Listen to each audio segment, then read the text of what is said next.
bla bla bla. Nggak apa-apa, tenang. Ah, nanti bakal tak kasih tahu cara. eh journey di Australia, 5 states, 8 farm jobs, terus gue akhirnya pilih tinggal di Sydney. Jadi gue udah hampir kelilingin Australia. Australia kan punya 8 states ya guys ya. Gue udah kelilingin 5 states. Gue pernah di New South Wales, Queensland, Victoria, South Australia, sampai ke Canberra di ACT. Gue pernah pindah-pindah kerjaan 8 kali. Farm job sampai gue sekarang di Sydney udah hampir 2 tahun. Ya, kalau nggak salah udah hampir 2 tahun. Nah, ini pertama kali gue nyampe Oktober 2022 di Sydney. Gue tadinya udah siap berangkat solo, tapi ujung-ujungnya gue ketemu grup sesama teman dari Bandung. BTW gue asli Bandung. Terus dulu tuh gue udah siap berangkat ke Sydney sendiri aja gitu. Kayak belum banyak informasi, takut-takut iya. Terus kayak bahasa Inggris juga nggak pede kan. Kata orang kalau mau cari pekerjaan ya door to door, tersebar CV itu gue sendiri merasa takut ya guys karena bahasa Inggrisnya nggak lancar. Terus gimana ya cara ngomong ke orangnya gitu. Singkat cerita, untungnya gue ketemu agent ke pabrik daging. Nah, tapi sebelumnya ya yang kalian lihat ya, ini gue nggak pernah lupa momen pertama kali gue datang ke Australia, pertama kali gue pergi ke luar negeri, pertama kali lihat Sydney Opera House. Ini muka gue bahagia banget nih. Sama teman-teman gue berasa mimpi terwujud jadi nyata guys. Perasaan ini nggak pernah gue lupain sampai sekarang. Jadi singkat cerita, gue akhirnya memutuskan kerja ke pabrik daging lewat agent namanya Tas Labor Australia. Ini si agent ini ada orang Indonesianya namanya Bang Ilman. Dulu tuh dia ada promo kalau pilih site yang di Gandegai 4 minggu pertama tuh gratis rentnya. Terus ada accommodation, terus pergi ke kerjanya disediain bus transport juga. Nah rate-nya 27,96. Itu rate tahun 2022. Gue tuh udah riset sendiri ya kerjaan di pabrik daging tuh capek banget. Terus kata orang-orang serem banget kayak apa bongkar tengkorak sapi lah, cabut otaknya, terus keluarin semua jeroan-jeroannya dan ya kalau gambaran kerjanya ya kayak gini guys. Nih, ini gua dulu di Gandegai meat processor. Di Gandegai itu dagingnya daging domba, anak domba lem gitu. Nah, di sini tuh di meat factory itu ada dua departemen. Satu namanya kill floor, satu lagi boning room. Nah, kill floor ini berurusan sama domba-domba yang masih kotor. Kalian harus kulitin kulitnya, terus kalian harus bersihin jeroannya segala macem sampai nanti bersih yang digantung-gantungin ini masuk ke boning room guys. Jadi kill floor tuh istilahnya tempat departemen yang paling capek lah, yang paling jorok dan paling bersimbah darah lah di situ. Nah, di boning room ini ada tugasnya yang sebagai slicer, potong-potong si domba-domba yang masih utuh jadi ukuran-ukuran yang lebih kecil, terus dilanjutin di conveyor ke packer. Nah, gue jadi packer. Ini gue capek banget guys, kerja sehari 8 jam, harus ngikutin kecepatan mesin. Bayangin kalian udah ngikutin kecepatan mesin, tangan udah pegel, tapi kalian nggak boleh berhenti. Kalian harus paksa terus. Terus gue pernah kerja selama eh, minggu ketiga kalau nggak salah. Jari gue kena trigger finger, jadi jari manis gue kayak gini. Tiap bangun gue harus gerakin sendiri pakai bantuan tangan kanan supaya bisa normal lagi. Itu sembuhnya lama, kayaknya sekitar 4 bulan lah. Tapi kan ini kerjaan pertama gue ya guys. Kayak gue nggak ada pilihan, gue nggak banyak informasi. Yang penting nyampe, dapat kerja dulu sebelum nyampe. Habis gitu kayak saving dulu lah pokoknya. Itu tujuan gue pertama. Selain itu ya untungnya gue punya teman-teman yang kayak support dan asik-asik. Di sini semua gue tiap hari ketawa kalau kerja. Seru lah pokoknya. Habis gitu ya ada komunitas orang Indonesianya juga. Banyak nih, ini komunitas orang Indonesia, ini teman-teman gue dari Taiwan, terus ini teman-teman gue dari Bandung. Kalian bisa lihat sunset di Gandegai, sunrise-nya juga bagus. Ya hiburannya mah paling kayak keliling, kayak hiking-hiking jalan-jalan di lokal area lah. Ada pub lokal juga, pub itu kayak bar gitu ya guys, barnya di Australia. Kayak seru lah pokoknya. Nah, yang lebih asiknya lagi, sekarang gue mau share payslip gue. Nah, payslip gue waktu tahun 2022 gaji $27. Nah, di sini tuh ada overtime rate-nya ya guys. Kalian bisa lihat ada overtime 1,5 dikali 1,5. Base hourly-nya 27 dolar. Gue kerja 30 jam, jadi totalnya 35 jam. Grossnya seminggu pertama gue kerja dapat $1.000. $1.000 itu setara hampir ya 10 juta lah ya guys. Ini pekerjaan pertama gue dan gue seneng banget. Dimana lagi seminggu dapat 10 juta pertama. Habis gitu 10 juta ini, 1.000 dolar ini masih gross ya, dipotong pajak 15%, sisanya dibayar, jadi net paymentnya cuma dapat $864. Nah ini kan tapi sambil ngumpulin payslip buat extend second year ya guys. Dan di sini gue bertahan selama 5 minggu. Ya so far kerjanya memang capek banget, gue nggak sugar coating. Kalian kalau mau pilih ke Mid Factory harus consider banget, harus bakal terima kerjaannya seberat itu, secapek itu, dan semenyiksa itu. Tapi kerjaan di Mid Factory itu stable dan ya seberat dan semenyiksa itu, tapi banyak yang tahan kok. Kayak gua aja setelah 3 minggu juga sebenarnya terbiasa gitu, walaupun tangannya kena trigger finger. Ya pilihan lah guys itu. Strategi kalian mau kerja ke Mid Factory bagian dari pilihan kalian. Selanjutnya habis dari Mid Factory, gue di situ cuman kerja 5 minggu doang. Nah, gue pindah karena dapat tawaran dari AgriLabor. Jadi AgriLabor tuh punya klien Grain Corp. Ini tuh Grain Harvest Season. Grain itu apa? Grain itu kayak bulir-bulir guys.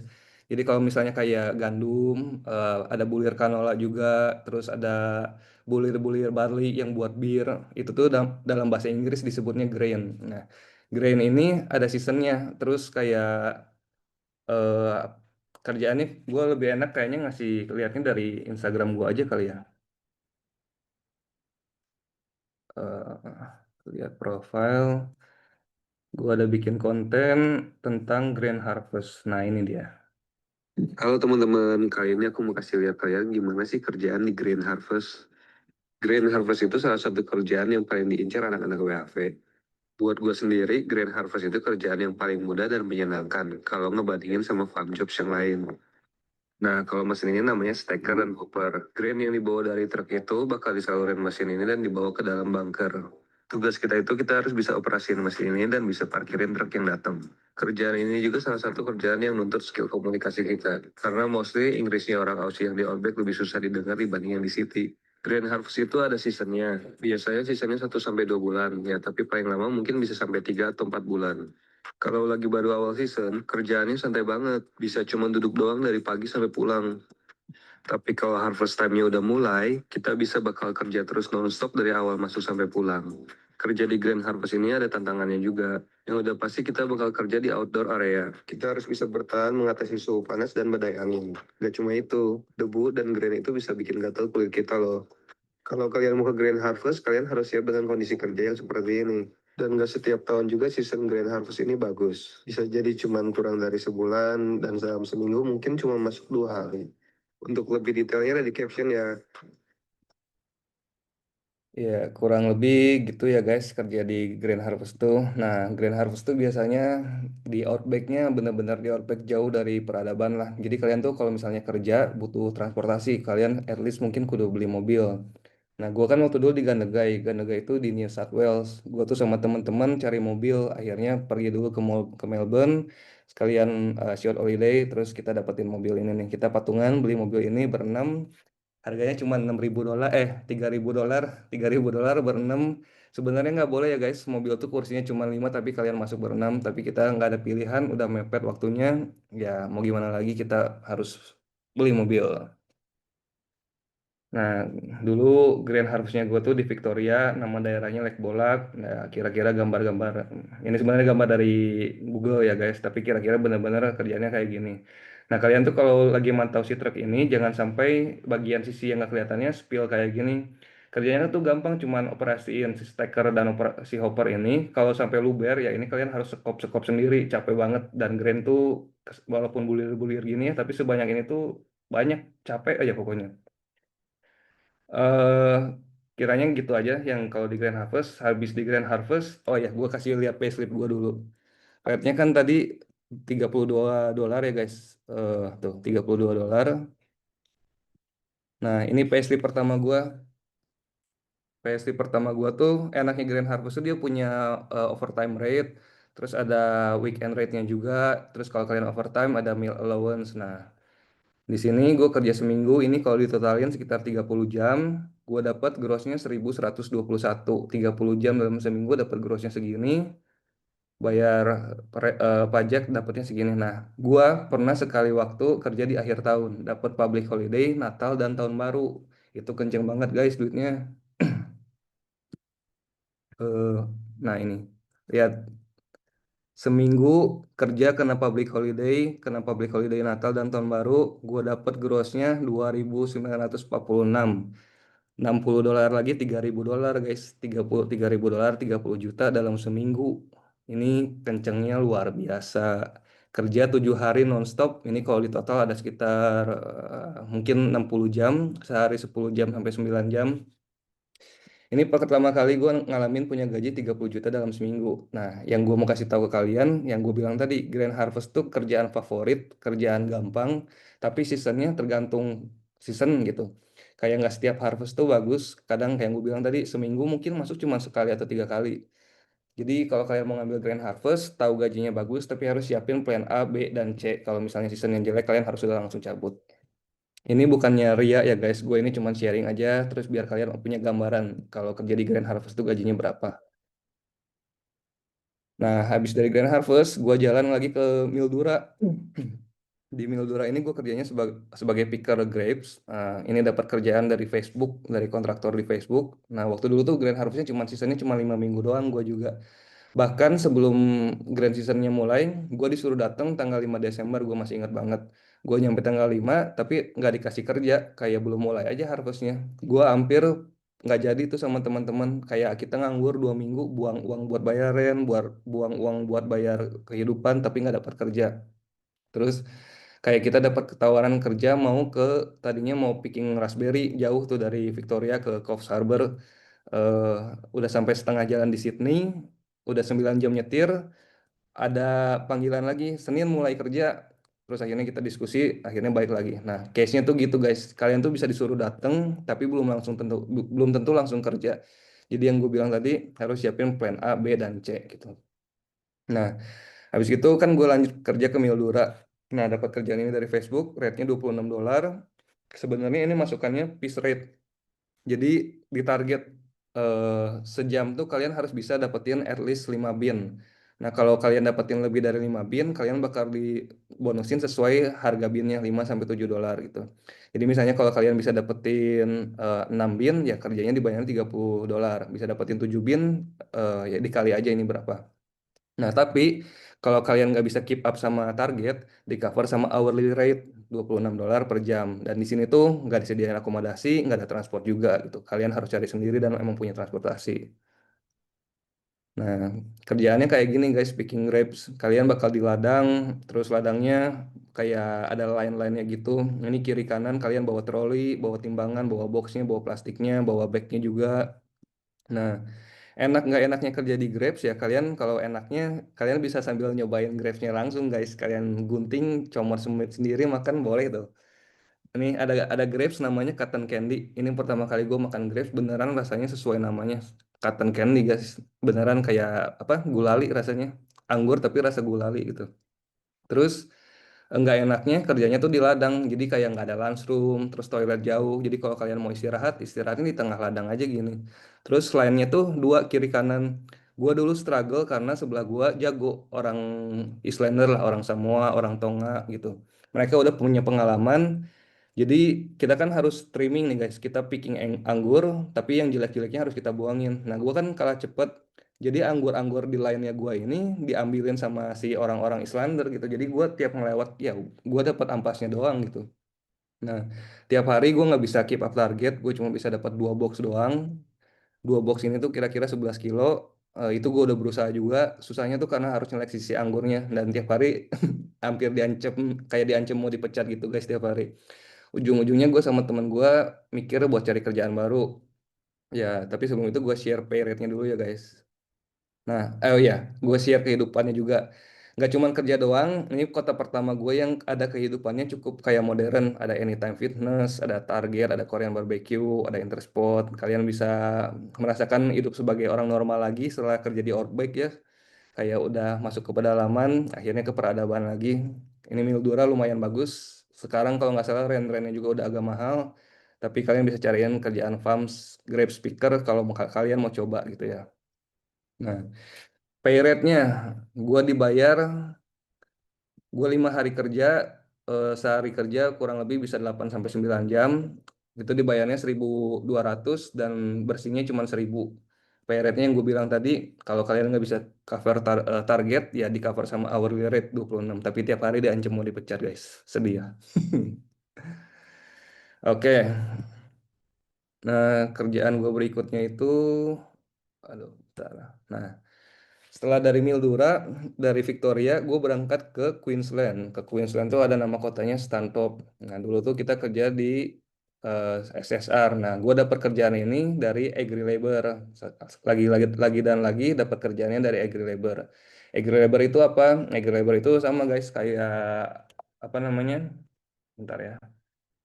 Kayak kontraktor gitu. Eh, Nih, kalian kalau misalnya mau cari, tinggal ketik aja Agri Labor. Ini kalian kalau mau cari kerjaan farms. Aduh, sorry ya guys, tetangga berisik nih. Nah, kalian bisa lihat websitenya sendiri.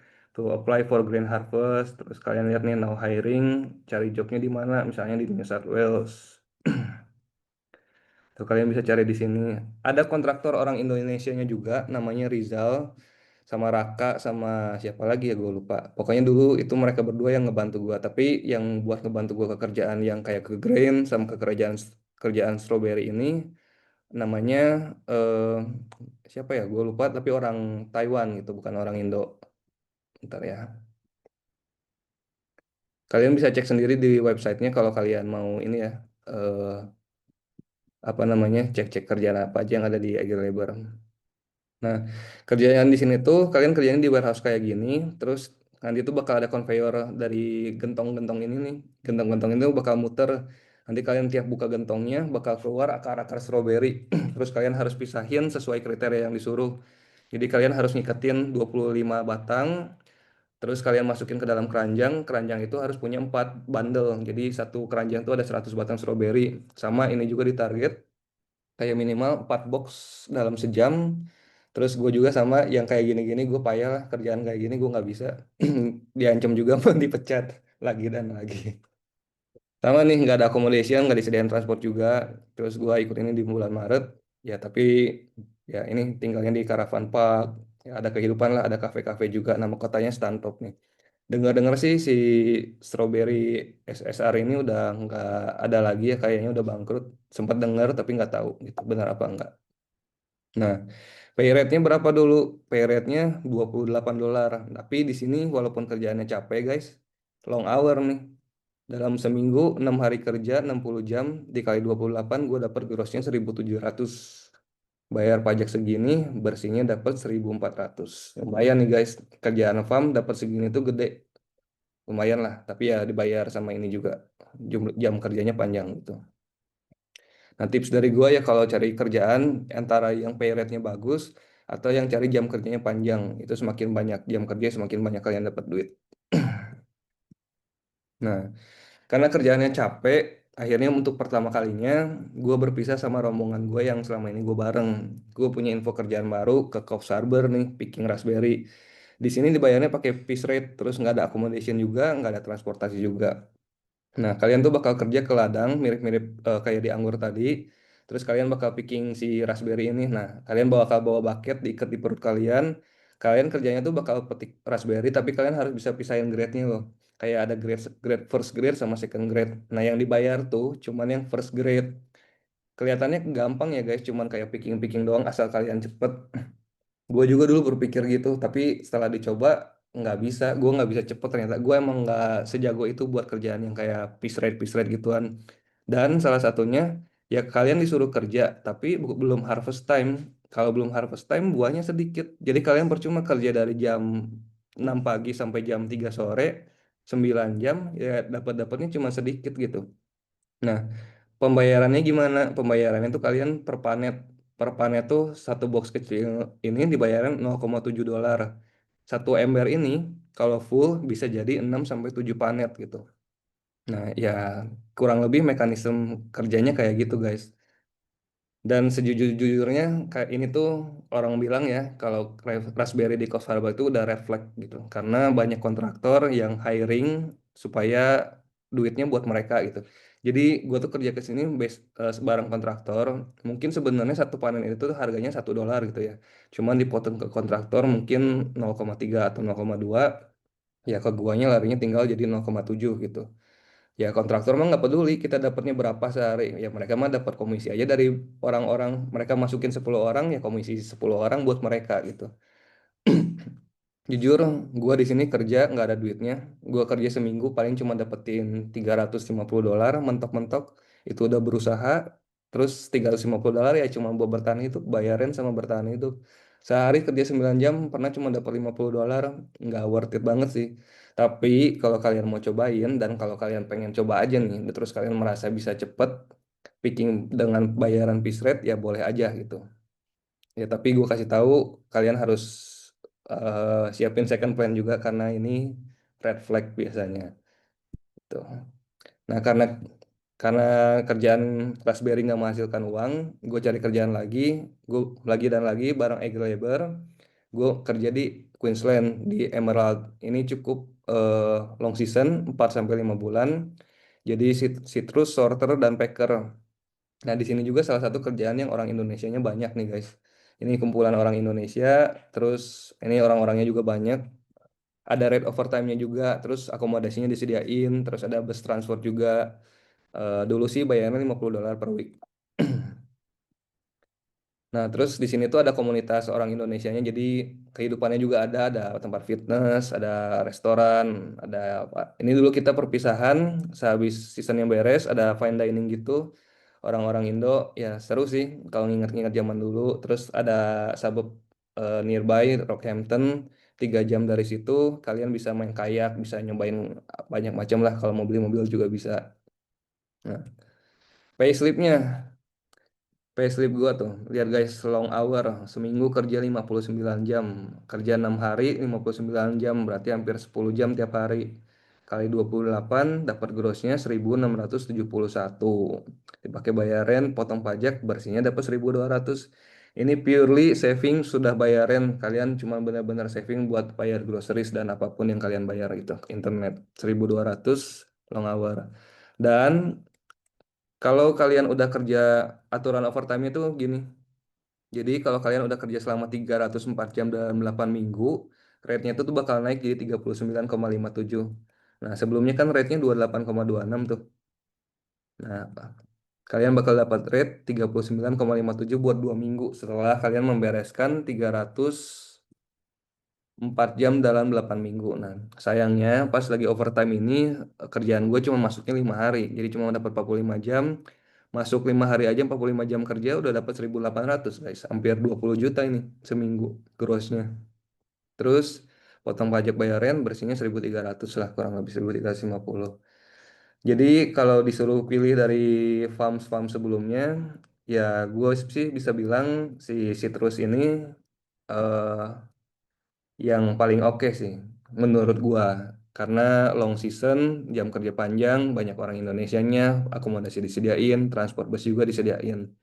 Ya kerjanya kayak sorting buah kayak gini nih. Buah-buah jeruknya lewat sini kalian harus pilihin yang jelek-jeleknya dibuangin ke gentong-gentong ini nih. Kurang lebih kerja di situ kayak gini, pay rate-nya segitu. Nah, habis dari situ gue lanjut green lagi, tapi di company yang berbeda. Ini gue nggak pakai Agile Labor dan apa-apa, gue direct apply ke company namanya Vitera. Nah, rate-nya lebih kecil daripada Green Corp, cuma 29,87. Overtime rate-nya juga ada, accommodation-nya juga disediain, tapi nggak ada transport. Dan ini di pedalaman banget, di South Australia guys, di Lock namanya, di Vitera.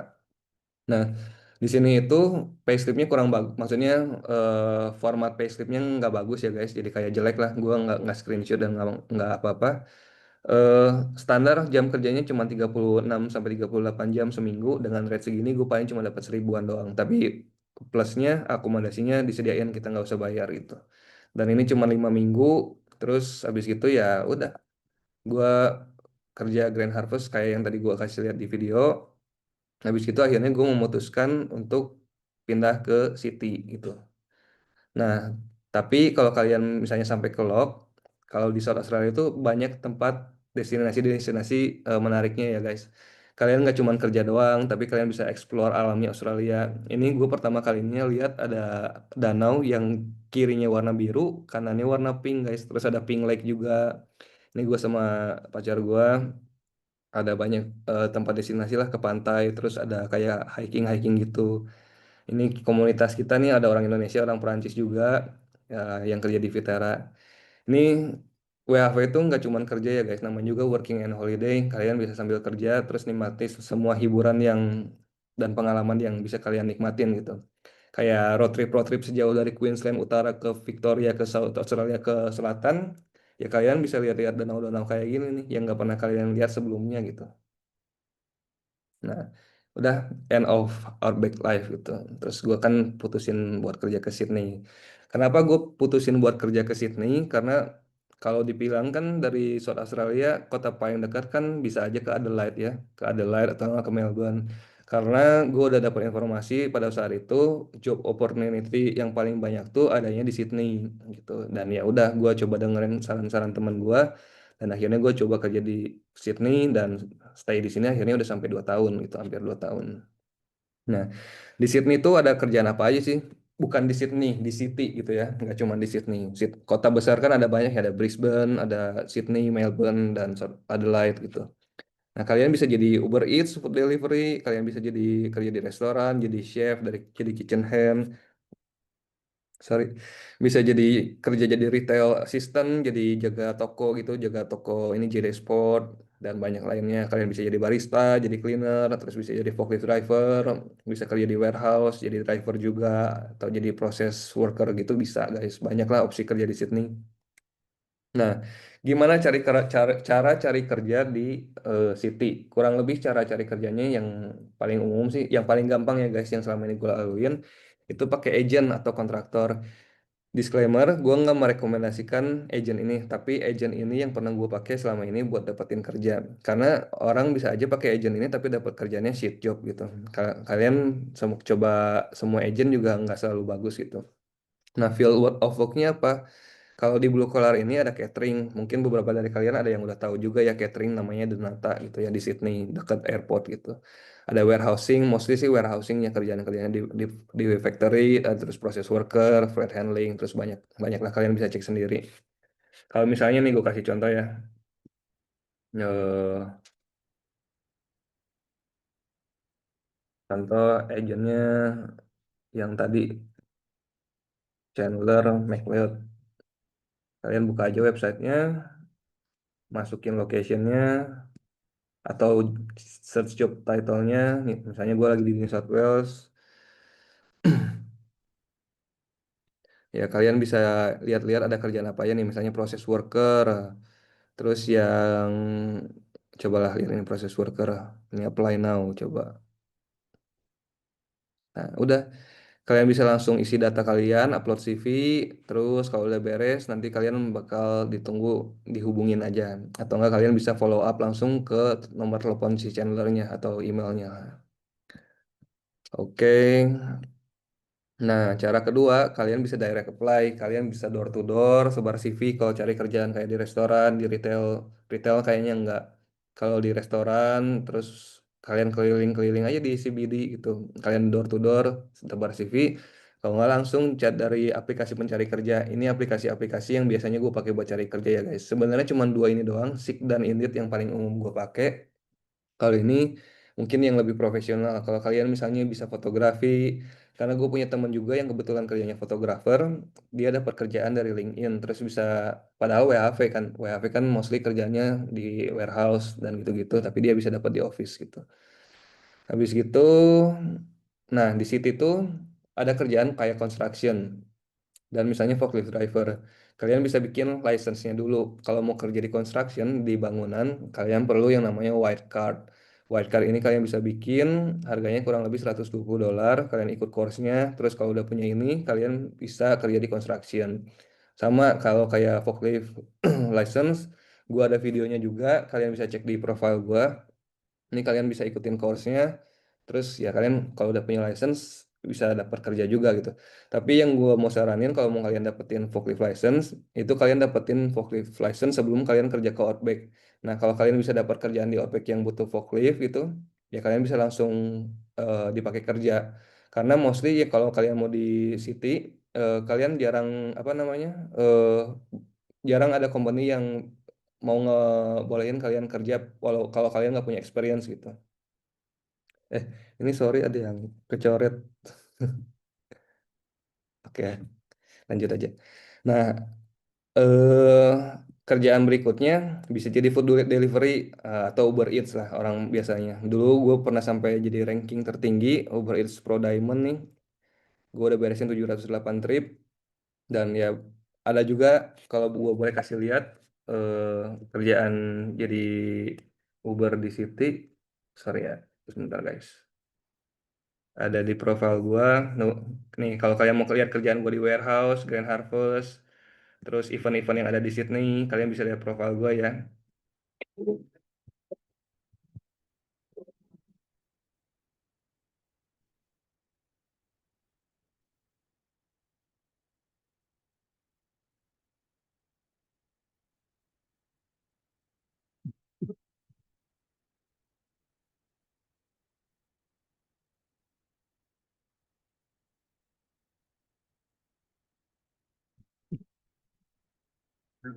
Oke.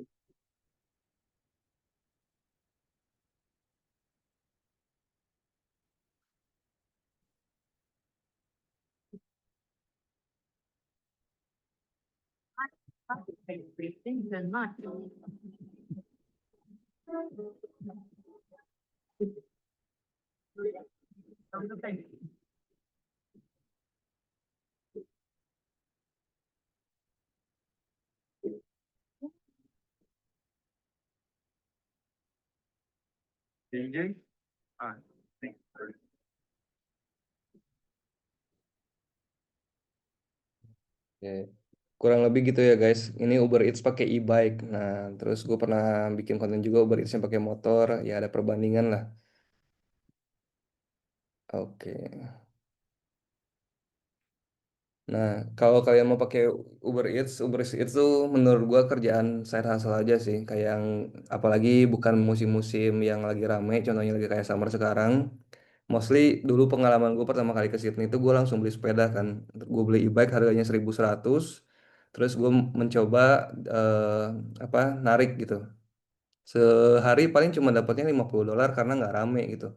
Paling mentok-mentok 80 sampai 100 kalau niat rajin kayak di luar 6 sampai 8 jam. Mulai masuk-masuk pertengahan Februari, Maret itu gue mulai rame tuh. Eh, Kayak kalau gue niat sehari di luar 10 sampai 12 jam, ya 250 masih dapet lah pakai e-bike. Apalagi kalau dibantu Quest bisa sampai 300-an juga gitu. Nah, e-bike ini kalian bisa rent ya. Kalian bisa cari aja di Google Maps. Kalian, gue kasih tahu juga kalau misalnya kalian mau cari sesuatu gitu ya, kayak misalnya mau beli mobil atau mau rent gitu, apartemen atau segala macam, bisa pakai Facebook Marketplace. Karena tinggal ketik aja rent e-bike. Nah, nanti muncul nih kayak ini dikasih tahu sepedanya harganya $60 per minggu, kayak gini $70 per minggu gitu. Kalau kalian mau beli mobil juga sama, misalnya cari SUV gitu ya, mobil SUV. Ini harga-harga mobil di sini tuh murah-murah guys. Kayak ini mobil 6.000 cuma 60 juta doang, Nissan Wialix 2011. Tapi perlu kalian ketahui harga mobil segini tuh dibilang murah iya, tapi kalian harus ngerti juga kalau di sini tuh biasanya mobil-mobilnya tahun lama dan udah banyak rusaknya gitu guys. Ya kurang lebih gitu kalau mau cari apartemen misalnya rent apartemen gitu. Kalau di Sydney, nah keluar tuh harga apartemen di Sydney nih guys 540, 350. Kalau perihal cari rent lebih gampang kalau cari di grup The Rock. Nah, kalau di Sydney tuh ada komunitas namanya grup The Rock, kalian bisa join ya tapi harus sopan ya guys, jangan nanyain pertanyaan-pertanyaan yang kalian sebenarnya bisa cari sendiri di Google gitu. Kayak mereka mostly lebih respect sama orang yang emang bertanyanya bukan karena males gitu. Nah, kayaknya di sini tuh kalian banyak yang share rent juga tuh.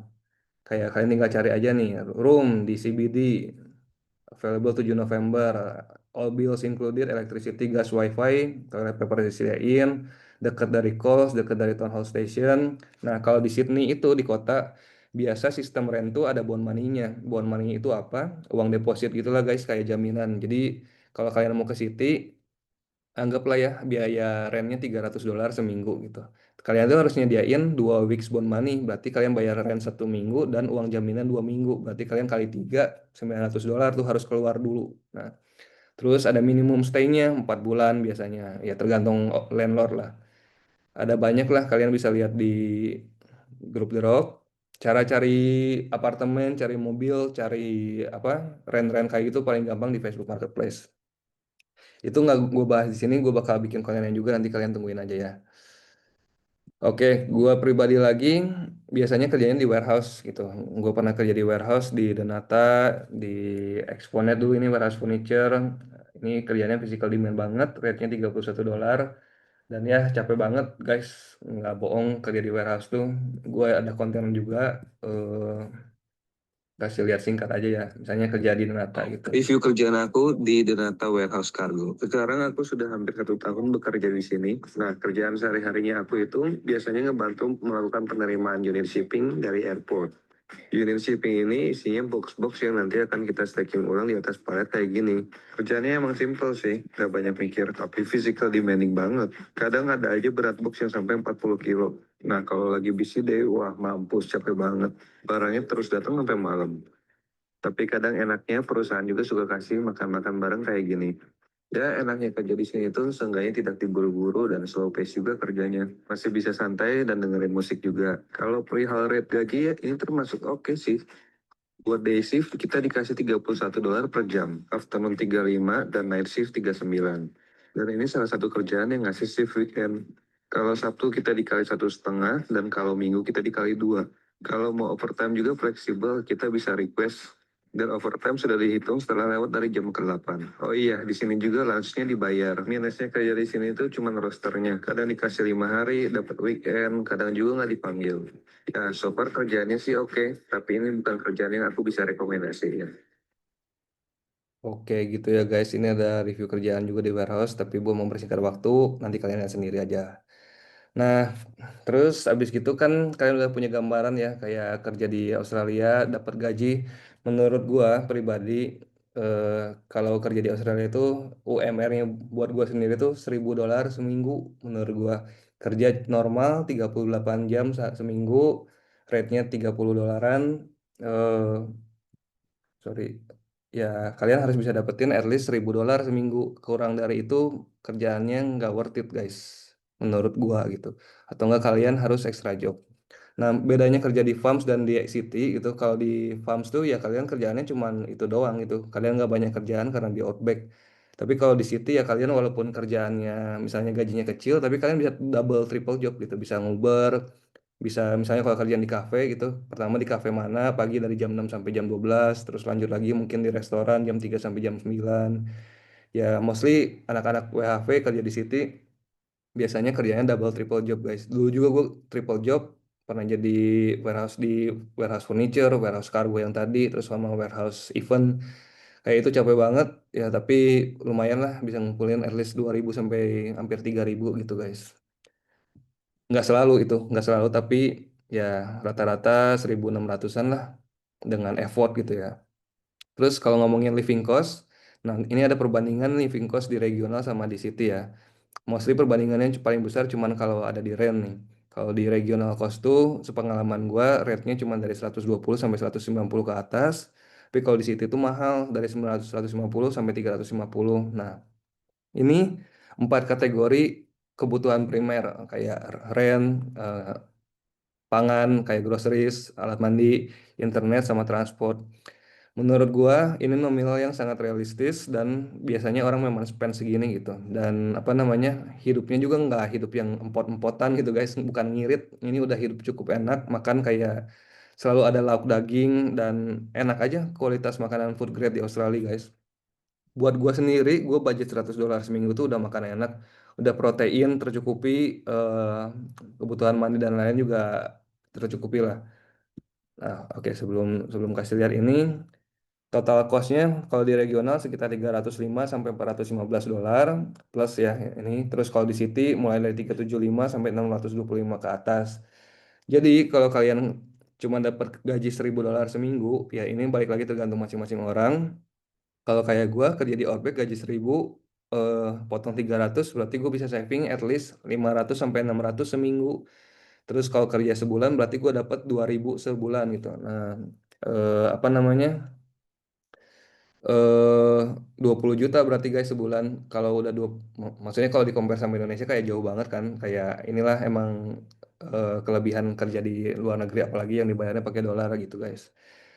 Oke, kalau gue bandingin kerja di casual worker di City nih, rate-nya 31,19 dolar.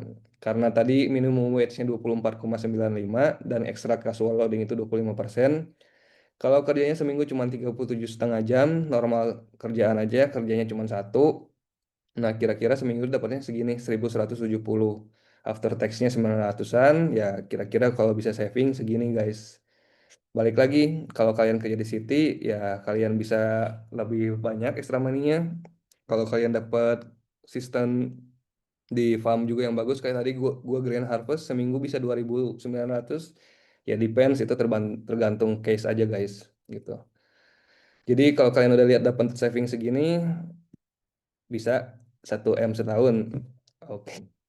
Banyak ya guys yang bilang influencer hmm, WHV kerja setahun dapat 1 M setahun. Menurut gua bisa, tapi tergantung effort. Kalian harus bener-bener ya namanya kerja di Australia makin sadar gitu. Time is money, dibayarnya per jam. Kalian mau dapat banyak kerjanya juga harus lama gitu. Minimal mungkin 70 jam seminggu. Terus kalau mau bagus dapat Sabtu Minggu atau cari rate kerjaan yang tinggi gitu. Nah, gue juga mau share ini bukan ria guys, sekali lagi ini disclaimer, ini gue cuma menyampaikan fakta dan gambaran kalian possible nggak sih dapat 1 M setahun. Ini total income gue tahun lalu. Tahun lalu gue kerja dari hitungannya kan mulai start tuh dari Juli 2024 berarti sampai Juni 2025. Nah, kerja setahun dan ini gue nggak setahun full kerja. Gue pernah nganggur juga, pernah nggak ada shift juga, terus pernah pulang ke Indo juga. Jadi mungkin total kerjanya gue paling cuma 9 sampai 10 bulan. Gue dapat segini, total 86.000. Puji Tuhannya, gue di akhir tahun itu dapat kerjaan bagus. Gue dapat kerjaan di warehouse-nya Woolies. Itu rate-nya tinggi banget. Sejamnya dibayarnya 40 dolaran. Dan karena biasanya warehouse Woolies itu nggak nerima anak WHV. Cuman karena warehouse-nya yang ini mau tutup, ya mereka mau gimana lagi cari pekerja gitu.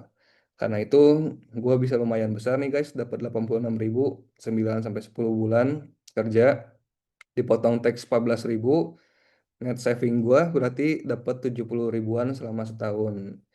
Ini gue cuma nunjukin data aja guys, nggak masuknya sombong. Ya fakta aja kalau ditanya bisa 1 M setahun, ya bisa. Itu tergantung effort kalian aja dan tergantung kerjaan apa juga gitu.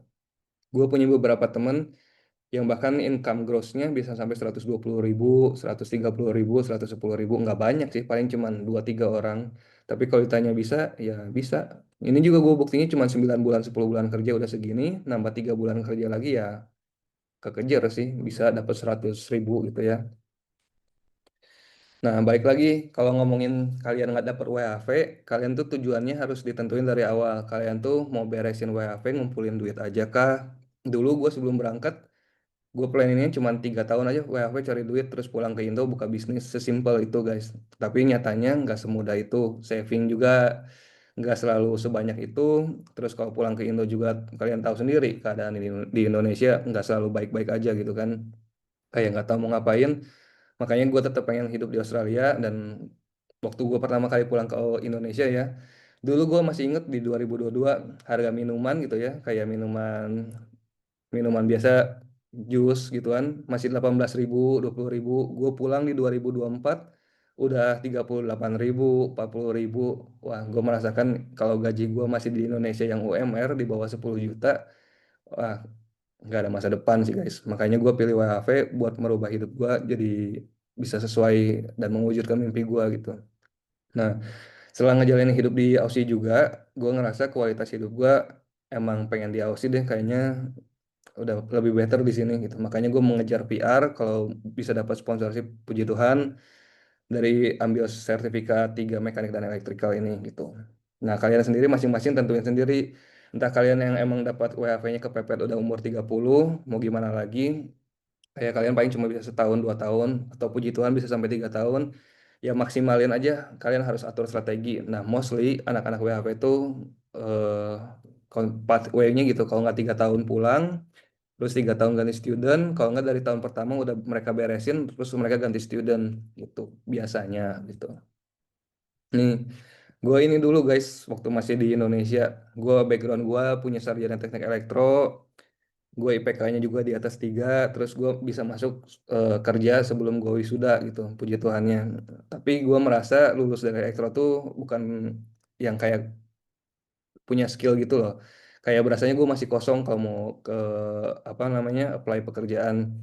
Akhirnya puji Tuhannya gue bisa dapat kerjaan, terus bisa naik jabatan juga segala macem. eh tapi gue merasa mau udah naik jabatan juga gajinya nggak mumpuni ya guys. Makanya puji Tuhan, Tuhan kasih jalan gue bisa ikut WHV gitu.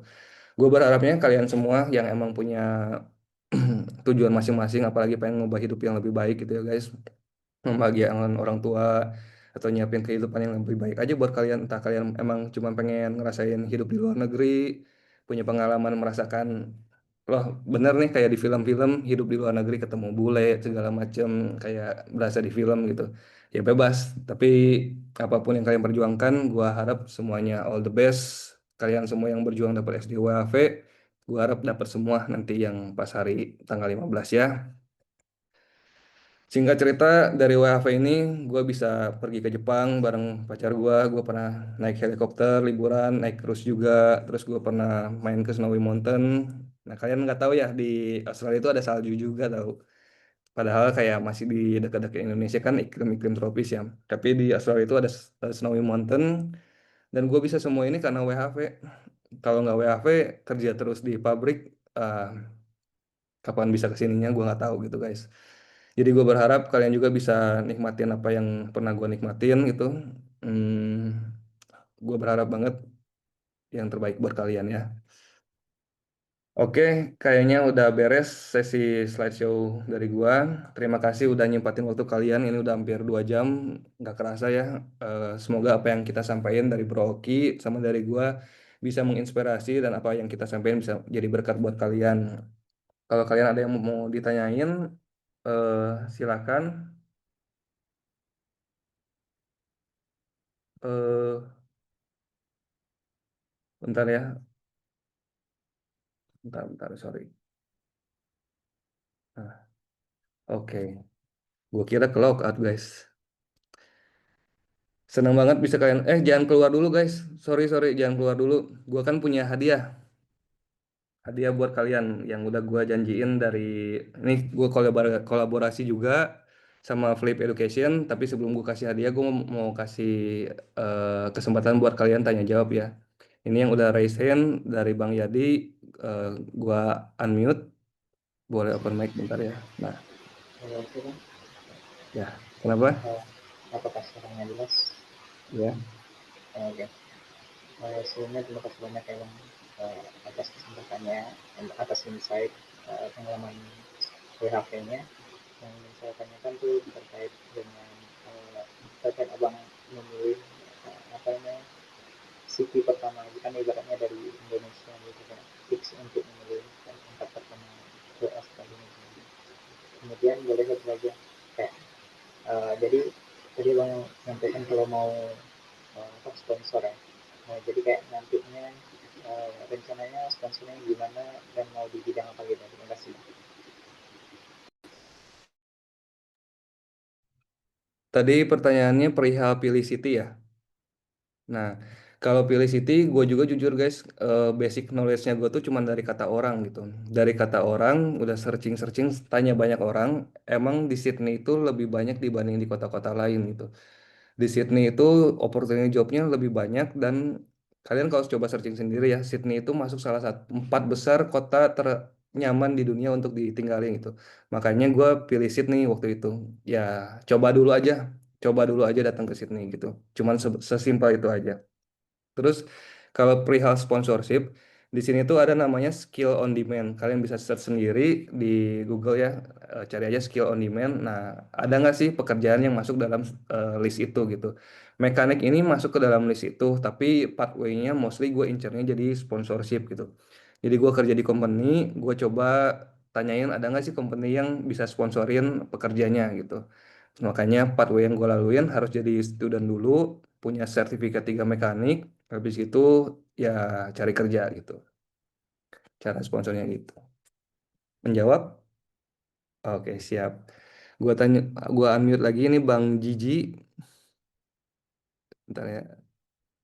Oke, Halo Bang, ya. kedengeran? Halo. Kedengeran kan? Oke, jadi saya mau nanya yang simpel aja sih. Jadi kalau kan dihitung hours kan, dihitung per jam gitu.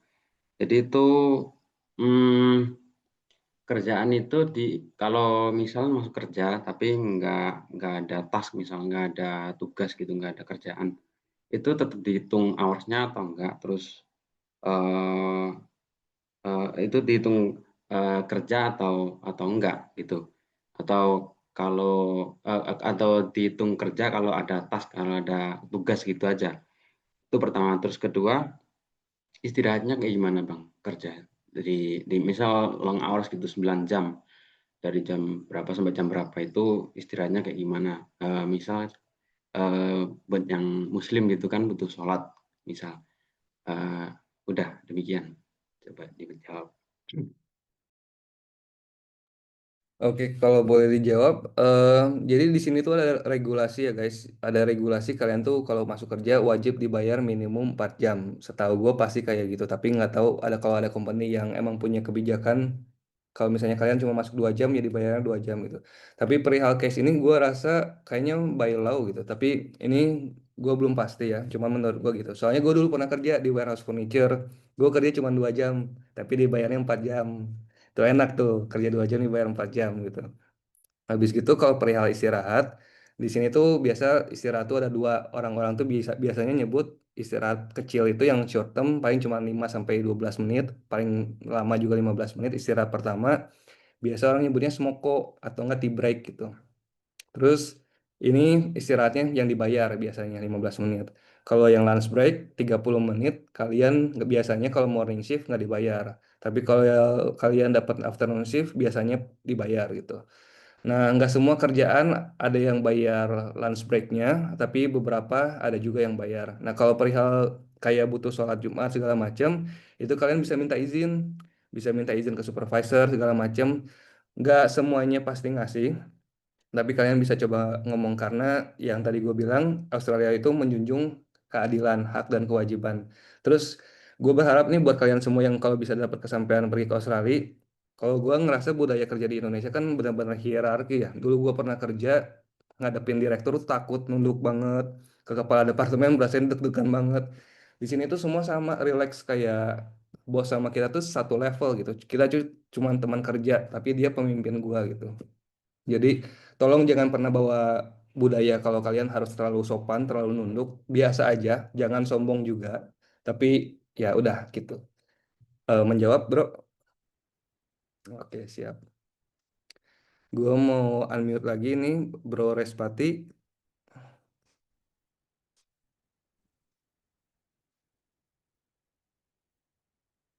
Bisa nggak nih?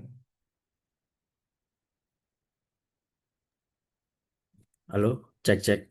Siap, ya. Halo, Gimana, bro? selamat malam Kak Arus sama Kak Oki ya.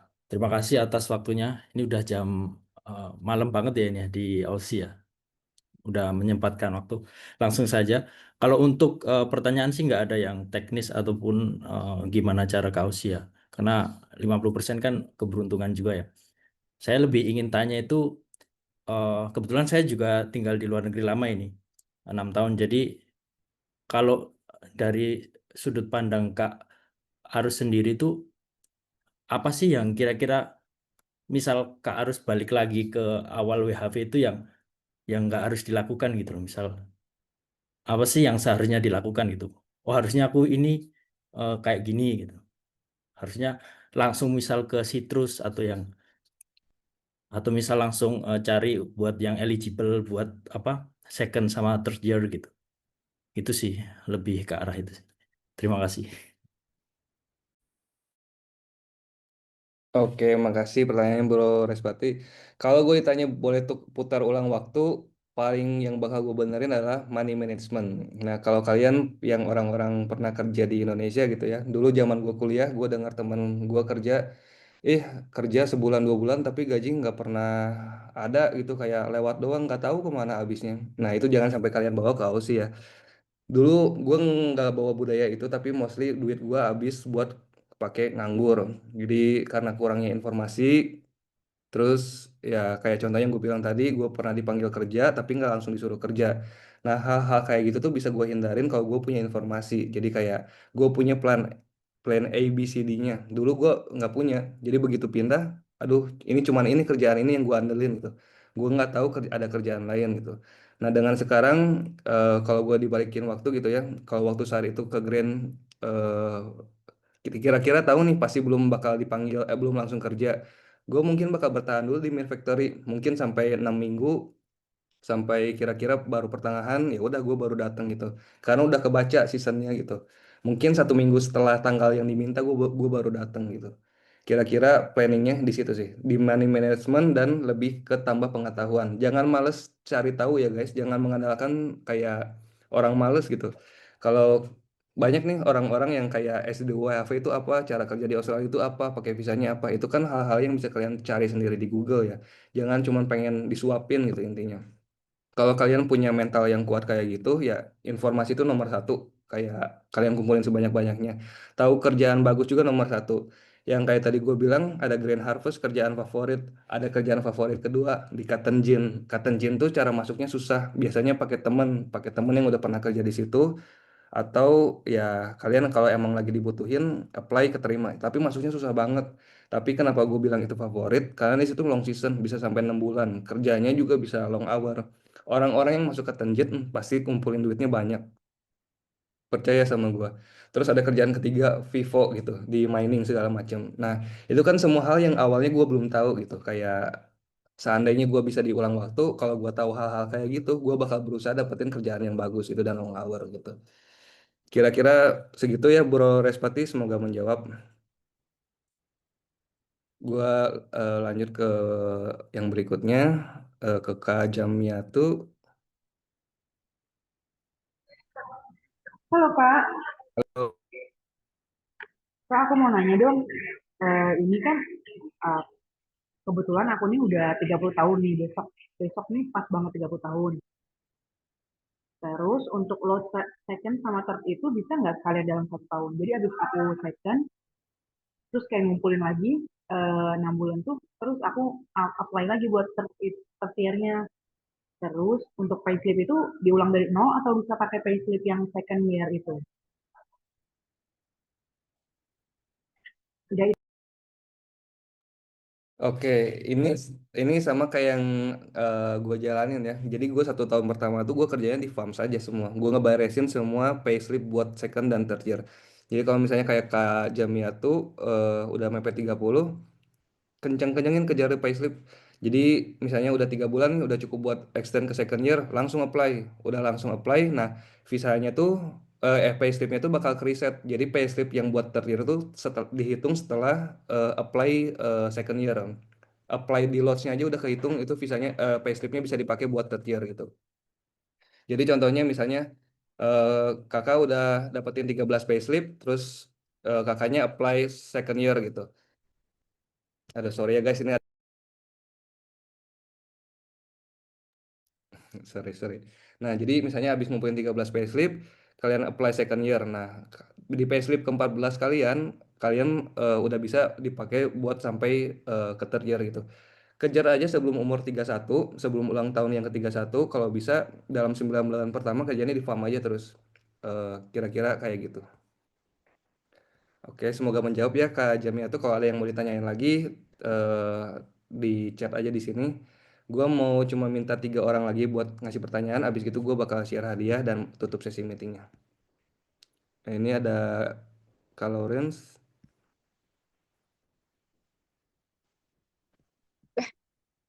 Halo Kak, Ya, ya. oke aku mau bertanya dong Kak. Jadi apakah tadi kan Kakak mention apakah ada pathway lain selain kayak after 3 tahun WHV dan student atau enggak WHV pulang gitu kan? Apakah ada pathway lain nggak Kak kira-kira yang common? Terima kasih Kak. Oh, Ada satu lagi visanya, tapi ini gua belum terlalu ngerti tentang visanya ya. Ada visanya tuh namanya Dama. Setahu yang gua tahu, Dama tuh kayak kalian bisa dapat sponsor atau PR, tapi kerjanya di sektor-sektor tertentu dan mostly itu kerjanya di Outback gitu. Jadi kalian kalau habis beres WHV, nah syaratnya Dama itu kalian harus punya experience. Jadi kalian misalnya pakai WHV, ada contohnya kalau kalian bisa follow Adri, susah sih, namanya Bang Adrian gitu. Dia dia salah satu influencer yang ngasih tahu perihal visa Dama ini. Jadi dia tuh kerja di salah satu farmnya tuna apa oyster ya di Victoria. Nah itu kan farm yang eligible buat extend second dan third year. Dia stay di situ dengan lama, punya experience di situ, jadi memenuhi requirement buat apply visa Dama gitu. Visa Dama ini kayak langsung dapat PR aja gitu. Jadi kan kalau opsi biasanya anak WHV mau student ya tapi harus siapin uang sekolahnya. Kayak gua ngabisin 22.000, 220 juta. Ya harus rela gitu. Kalau Dama ya udah langsung sponsor gitu. Kurang lebih kayak gitu sih. Setahu gua cuman Dama yang baru gua tahu. Tapi kalau yang visa-visa lain pada umumnya in general WHV student atau enggak kalau hoki ya WHV bisa langsung jadi PR. Biasanya anak-anak yang kerja di Milk Factory itu mereka bertahan karena mereka ngincer PR-nya, bakal disponsorin. Udah dikontrak dari awal, minimum kerja at least mungkin setahun 2 tahun. Kalau bertahan ya udah dapat PR. Banyak temen gue yang akhirnya dapat sponsor di Manufactory, ya puji Tuhannya mereka bertahan gitu, walaupun dengan kerjaan yang menyiksa. Bener-bener kacau lah guys, Manufactory mah. Gue berharap kalian kalau yang mau ke sana kuat-kuatin mental gitu. Kira-kira gitu ya kalau Rens, kalau semoga menjawab gitu. Berikutnya dua orang Thank lagi. you. Gua mau ini Bro Rian. Oke, suasana kedengaran Mas Aus? Ya ya kedengaran. Oke, Mas Aus, ini saya mau nanya. Tadi kan awalnya pertama kali masuk Midvet itu pekerjaan pertama ya. Itu Mas ada eh kalau mau masuk Midvet itu wajib ambil sertifikasi atau perlu ada experience tertentu atau ya itu sih. Sama QVV vaksinnya itu di provide perusahaan atau bayar sendiri Mas. Itu sih Mas pertanyaan pertama saya. Oke. Gua mute dulu ya. Ya. Eh Kalau dulu tuh dijanjiinnya Q Fever-nya juga gratis sama ya base balik lagi ke base term kalian sama si kontraktornya ya. Kalian pakai agent siapa ya ikutin aja term mereka. Dulu tuh gue dibilanginnya rent gratis selama 4 minggu, Q Fever juga digratisin. Tapi selama gue kerja 5 minggu itu gue nggak divaksin, kayak gue dibiarin kerja gitu. Yang lain-lain ya udah divaksin tapi kayaknya kalau nggak salah bayar sendiri sih waktu itu. Nah, karena gue dijanjiinnya gratis, gue mungkin dibikin telat gitu loh. Kayak ya udah biarin kerja dulu aja emang karena dibutuhin tenaga kerja gitu.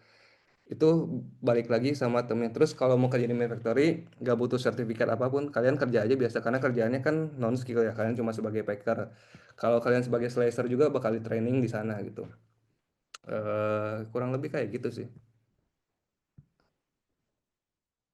Ada lagi yang mau ditanyain, Bro? Ya ada bro. Kalau untuk di Grand Corp sendiri, apakah juga sama kayak nggak perlu sertifikasi atau expense itu buat ke Grand Corp atau harus ambil sertifikasi itu sih kalau di Grand Corp sesuai dengan expense bro sendiri. Oke, jadi mostly in general kalau kalian mencari lamaran kerja, mereka tuh bakal nge-state kalau kalian dibutuhin sertifikasi, ya kalian bakal ditulisin di deskripsinya butuh sertifikasi misalnya, contoh kalian kerja di restoran atau di bar. Di bar tuh kalian harus punya sertifikat RSA. RSA ini sertifikat yang melegalkan kalian bekerja dengan alkohol gitu. Nah, kalau kalian udah punya sertifikatnya, kalian baru bisa kerja. Jadi kalau perihal kayak sertifikat itu baca sendiri di term description-nya. Eh, Kecuali kayak license lah itu mah incumbent kalian harus tahu bisa nyetir forklift dan kayak punya license mobil segala macam, yaitu kalian incumbent apply sendiri gitu, bro. Semoga menjawab ya, bro ya. Ini satu orang terakhir, sorry belum bisa menjawab semuanya. Kak Agnia, Halo, selamat malam Kak Arus. selamat malam. Permisi Kak, saya mau nanya beberapa pertanyaan. Yang pertama itu saya tertarik ke kerja seasonal yang Kakak alami seperti Grand Corp. yang di Grand Harvest itu sama yang di Citrus. Kalau boleh tahu Kak, kalau yang Grand Harvest itu peak seasonnya di bulan apa ya Kak? Sama yang di Citrus itu peak seasonnya kira-kira di bulan apa? Lalu yang kedua, kalau misal saya nih modalnya minim Kak, yang untuk biaya hidupnya pertama kali datang ke sana. Nah itu lebih baik langsung datang ke Outback atau di City dulu. Terus yang ketiga, semisal kalau mau PR itu tuh kalau dari student ke PR itu lama nggak Kak? Atau lebih baik Dama mengejar Dama atau seperti Kakak pakai student visa? Itu aja Kak. Oke, makasih pertanyaannya. Tadi pertanyaannya peak seasonnya di kapan ya Grand Harvest sama Citrus. Nah, kalau Grand Harvest ini mereka tuh biasanya udah mulai open recruitment tuh di bulan Juli dan Agustus. Nah, kalian bisa cari sendiri timetable season-season di Australia tuh kayak gimana. Kalau di Australia itu dari Maret sampai April, kayaknya dari Mei ya, pertengahan April ke atas sampai Juli Agustus itu winter, itu masih dingin suhunya. Nah, biasanya petani itu panen di bulan-bulan summer. Bulan-bulan summer itu ada di Oktober sampai Maret tahun depan gitu. Jadi biasanya mereka udah buka open recruitment di bulan Juli atau Agustus. Kalian bisa cek direct apply ke websitenya sendiri, Grand Corp dan atau Viterra gitu. Terus nanti kalau kalian dipanggil ikut interview dan proses segala macam. Untuk Citrus sendiri kurang lebih mereka seasonnya dimulai dari bulan Mei sampai bulan September. Kalian bisa kontak si AgriLabor buat atau nggak cek-cek sendiri di websitenya ya. Terus kalau ditanya, hmm, tadi perihal eh, pilih kota gitu ya, pilih kota yang mana yang paling aman supaya kita bawa uang juga kan nggak begitu banyak misalnya supaya bisa survive. Nah itu balik lagi guys, gue pilih Main Factory itu karena gue udah langsung dapat kerja gitu. Kalian pilih ke tempat yang kalian sebenarnya bukan pilih tempat, pilih kerjaannya dulu, dapetin kerjaannya dulu sebelum kalian sampai di Australia. Akhirnya gue memutuskan ke Mid Factory itu, karena gue dapetin kerjaannya dulu, karena gue tahu dengan adanya kerjaan ya gue bisa survive gitu. Terus terserah mau ke City dulu, ke Outback dulu, semuanya punya resiko gitu. Baik lagi mau yang pasti Mid Factory tapi kerjanya ampun-ampunan, kalian harus siapin mental, tapi itu kalian langsung dapat pasti kerjaannya. Atau mau ke Outback yang kalian nyampe mungkin belum belum tentu langsung kerja gitu. Kayak mungkin harus nunggu seminggu atau 2 minggu dulu baru kerja. Atau mau ke City sama juga. Begitu nyampe City belum tentu langsung kerja. Mau kalian mau ngubar juga nggak sesimpel itu. Kayak kalian harus nungguin proses dikirimnya si Uber Kids-nya dan lain-lain itu butuh 2 sampai 3 minggu juga gitu. Terus kalau ngomongin PR pathway, nah ini balik lagi kalau kalian ngejarnya uang gitu, paling maksimalin ya WHV. WHV aja kerja cari kerjaan yang gajinya tinggi-tinggi. Tapi kan kalau mau misalnya dapat PR, kalian harus punya experience. Nah, misalnya kalian kayak pakai visa Dama kerjanya di farm. Di farm tuh nggak ada duitnya biasanya. Paling rate-nya cuma 26 sampai 28, mentok-mentok 30-an lah gitu. Jadi in average paling kalian dapatnya cuma 900 sampai 1000 doang per minggu. Kalau kalian fine-fine aja dengan itu tapi asal bisa dapat PR itu sponsor, ya boleh lewatin itu. Tapi kalau misalnya kayak gua kan pilih student karena gua ngerasa gue pengen stay di Australia. Gua incer chance-nya dulu. Kalau dapat ya bonus, kalau nggak dapat juga ya udah ilmunya bisa gua pakai buka mungkin bisa buka bisnis di Indo gitu atau dan lain-lain. Kurang lebih gitu. Itu sesuaian sama profil resiko masing-masing sendiri ya. Kayak kalian tentuin resikonya kayak gitu tuh, kayak yang udah gue jelasin. Oke guys, kayaknya segitu aja. Ini udah 2 jam lebih. Sebelumnya gue mau ngasih hadiah kayak yang udah gue janjiin. Sebentar ya. Tolong isi link di sini ya. Isi username aja. Nanti gue bakal bikin video buat nentuin siapa yang dapat hadiahnya ya. Terus kedua ada bonus lagi. eh ada bonus lagi guys. Ini gue selama ini dengan pengalaman gue yang udah gue tuh bikin ebook guys. Jadi eh apa namanya? Gimana nih?